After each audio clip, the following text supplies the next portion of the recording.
নমস্কার, কেমন আছেন সবাই? আমার একটা নতুন ব্লগে আপনাদের সবাইকে স্বাগত জানাই। তো অনেক তো পুরীর ভিডিও, মানে পুরীর জগন্নাথের মন্দির, আরও অনেক সব মন্দির সম্বন্ধে অনেক কিছু ভিডিও দেওয়া হয়। ফেরার পথে আমরা গিয়েছিলাম নন্দনকানন জুলজিক্যাল পার্কে। তো কি কি দেখেছি, কি কি করেছি, আর মানে কি কি পশু পাখি দেখেছি সেগুলো আপনাদের সঙ্গে শেয়ার করব। নন্দনকানন সত্যি একটা বড় জুলজিক্যাল পার্ক। তো সেটা তো চলুন ঘুরে আসি। প্রথমেই আগে আমাদের নন্দনকাননে গাড়িটা রেখে দিয়ে ওখানে আমাদের খাওয়ার আয়োজন করছিল। তো মানে যারা আমাদের নিয়ে গেছে আর কি গাড়িতে, বাসটা ওখানে ছিল একটু দূরে। তো ওখান থেকে 10 মিনিট হাঁটতে হয়, তারপরে ওই নন্দনকানন জুলজিক্যাল পার্কে আসতে হয়। টিকিট কাটতে হয় প্রথমে 50 টাকা করে পার হেড টিকিট। তো সেটা আমার দিদি আর উনি কাটলো, কেটে এবারে আমরা ঢুকলাম বাচ্চা কাচ্চা মিলে, আমরা 10-12 জন। আর ওই ঢোকার সময় না ওখানে মানে চেকিং করে, কোনো জলের বোতল পর্যন্ত নিয়ে যেতে দেয় না। এমনি কিন্তু সবই ভালো, কিন্তু ওই একটাই জিনিস আমার খারাপ লাগে, বাচ্চারা সঙ্গে থাকে, যদি একটা জলের বোতল যদি না থাকে, ওর ভিতরে ঢুকে যদি একটা বাচ্চা জল খেতে চায়, তাহলে আমাকে কিছু না দেখে ফেরত আসতে হবে। এটাই আমার ভীষণ খারাপ লাগলো। আদারওয়াইজ ওখানকার মানে পশু পাখি দেখে আমি ভীষণ ভীষণ মুগ্ধ। তো যাই হোক, আগে বাচ্চা কাচ্চার পার্কে ঢুকতে হবে। তো ওরা আগে পার্কে ঢুকে গেল। আর এই দেখুন, ইগলুর মতো কি সুন্দর ঘরটা, মানে বরফের যে ইগলুগুলো হয় না, সেরকম টাইপের। বাচ্চারা তো খেলছে পার্কে। আর আমি একটু লজ্জাবতী গাছ দেখলাম, সেগুলোতে হাত দিয়ে দিয়ে ছুঁচ্ছিলাম, মানে যেমন ভালো লাগে যেটা আর কি। আমরা তো ওই বাচ্চা, আমার ছেলে দেখুন, আমার দিদির ছেলে যে এইগুলো তো করছে, এইগুলো দেখে না মনে হচ্ছে যে আমরাও একটু এইগুলো করি। এইগুলো কিন্তু একদম এক্সারসাইজের মতো, মানে একটা এক্সারসাইজ হয়ে যাবে আর কি এইগুলো করলে।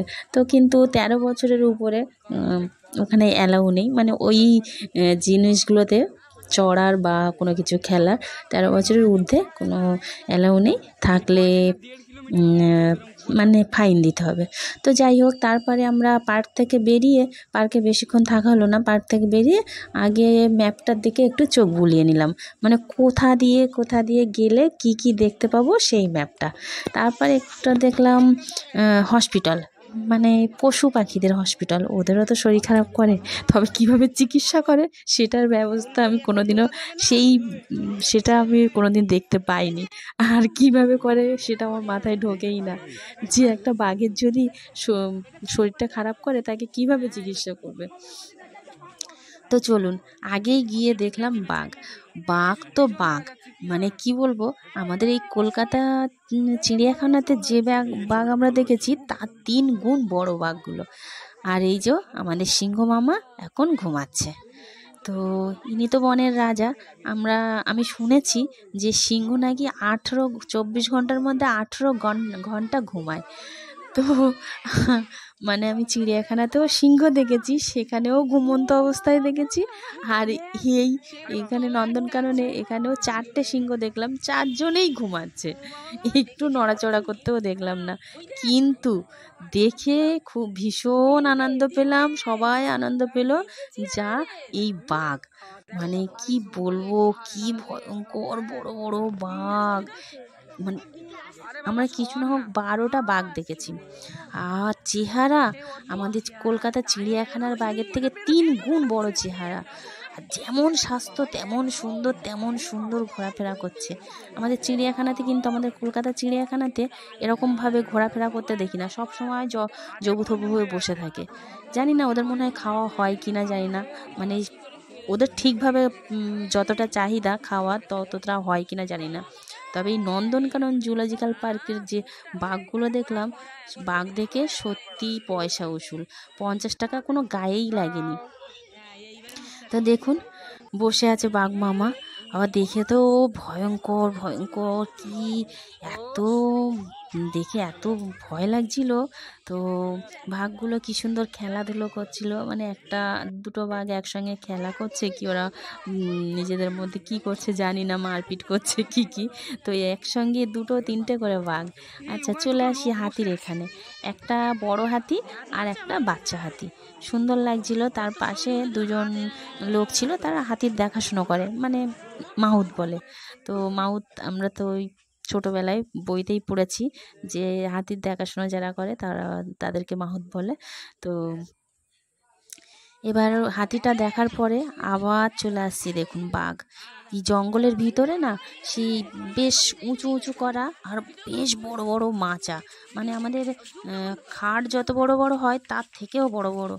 আর মাচাগুলো করা এত মানে খুব শক্তপোক্ত, বড় বড় খুঁটি দিয়ে মাচা করা। তো সেই মাচার উপরে কি সুন্দর শুয়ে আছে। আর এই একটা বাঘকে দেখুন, এটা হচ্ছে মানে কি বলবো, যে সাদা বাঘগুলো আছে না, সেই সাদা বাঘ। যা বাঘ তো অনেক দেখা হলো, তারপরে এখানে চলে এসেছি ইমু পাখি। এই ইমু পাখি নাকি সবচেয়ে বড় পাখি।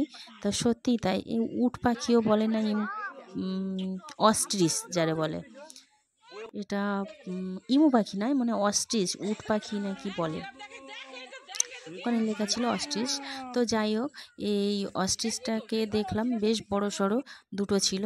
তারপর চলে এসছে ওখান থেকে জিরাফ। আর জিরাফের লম্বা লম্বা ঘাড় উঁচু করে আছে।